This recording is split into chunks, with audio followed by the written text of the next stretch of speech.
I think Twitter is a really fun platform to use, but it's also very, very, very controversial as well. So you need to do certain things in order not to get too controversial, in my opinion. So number one, I would say, is not to bring out racism. Racism is a rather huge problem that people are facing nowadays. It's threatening individual liberties as well as it brings out different sides of people. So I would say if you are using Twitter professionally, do not incite racism because actions like that have consequences that you won't even believe.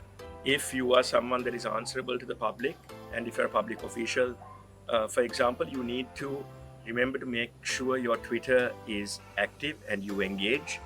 Do not use it the same way you use your Facebook or your Instagram or any other social media platform. Twitter is very different. You need to engage. So unless you want to engage and unless you want to be active, don't be on Twitter. When you're on Facebook and when you're on other social media platforms, most of the time you get an option to delete. So if you post something that is not intentional, you have all the time in the world to delete it and you can rest assured that no one would see it. Twitter is different. Make sure you think before you post any content without actually thinking about it.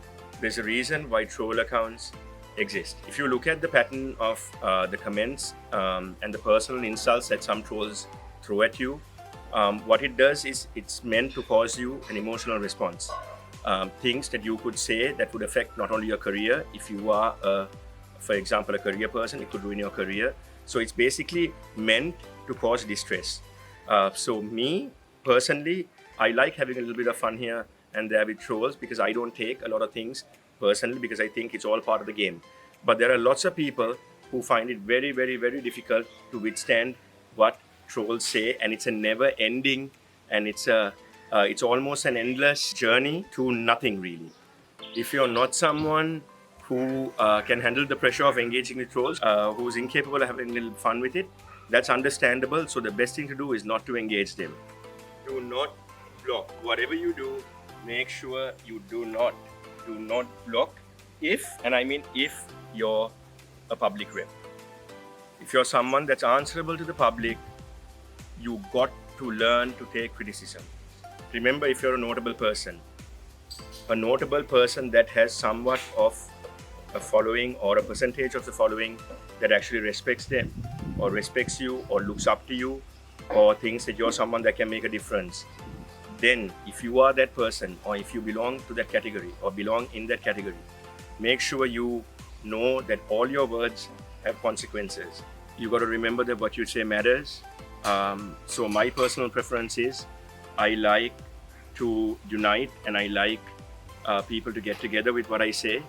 I like there to be some sort of positive reactions to the things I say. I'm not saying everyone should be like that. I try very hard to be like that, but I'm saying that's a path that we should all follow.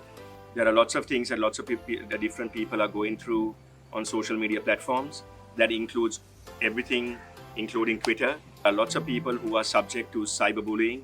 There are lots of people who are bullied at school through their social media platforms.